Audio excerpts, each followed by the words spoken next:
Chapter 21. Then there was a famine in the days of David 3 years, year after year. And David inquired of the Lord, and the Lord answered, It is for Saul and for his bloody house, because he slew the Gibeonites.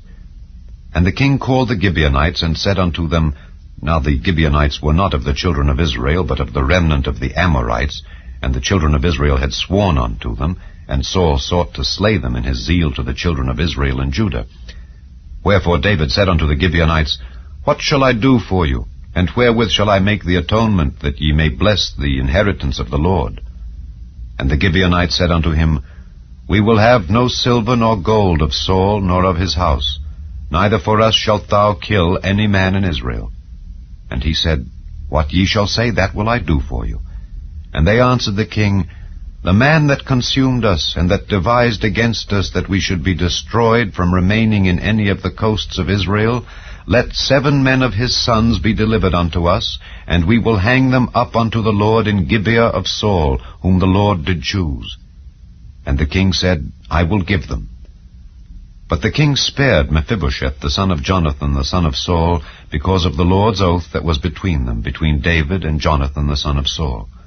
But the king took the 2 sons of Rizpah, the daughter of Aiah, whom she bare unto Saul, Armoni and Mephibosheth, and the 5 sons of Michal, the daughter of Saul, whom she brought up for Adriel, the son of Barzillai the Maholathite, and he delivered them into the hands of the Gibeonites, and they hanged them in the hill before the Lord. And they fell all 7 together, and were put to death in the days of harvest, in the first days, in the beginning of barley harvest. And Rizpah the daughter of Aiah took sackcloth, and spread it for her upon the rock from the beginning of harvest, until water dropped upon them out of heaven, and suffered neither the birds of the air to rest on them by day, nor the beasts of the field by night. And it was told David what Rizpah the daughter of Aiah the concubine of Saul had done. And David went and took the bones of Saul and the bones of Jonathan his son from the men of Jabesh-Gilead, which had stolen them from the street of Bethshan, where the Philistines had hanged them, when the Philistines had slain Saul in Gilboa. And he brought up from thence the bones of Saul and the bones of Jonathan his son, and they gathered the bones of them that were hanged. And the bones of Saul and Jonathan his son buried they in the country of Benjamin, in Zelah, in the sepulchre of Kish his father, and they performed all that the king commanded. And after that God was entreated for the land. Moreover, the Philistines had yet war again with Israel. And David went down, and his servants with him, and fought against the Philistines. And David waxed faint. And Ishbi-Benob, which was of the sons of the giant, the weight of whose spear weighed 300 shekels of brass in weight, he being girded with a new sword, thought to have slain David. But Abishai the son of Zeruiah succored him, and smote the Philistine, and killed him. Then the men of David sware unto him, saying, Thou shalt go no more out with us to battle, that thou quench not the light of Israel.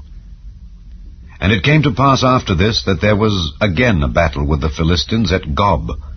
Then Sibbecai the Hushathite slew Saph, which was of the sons of the giant.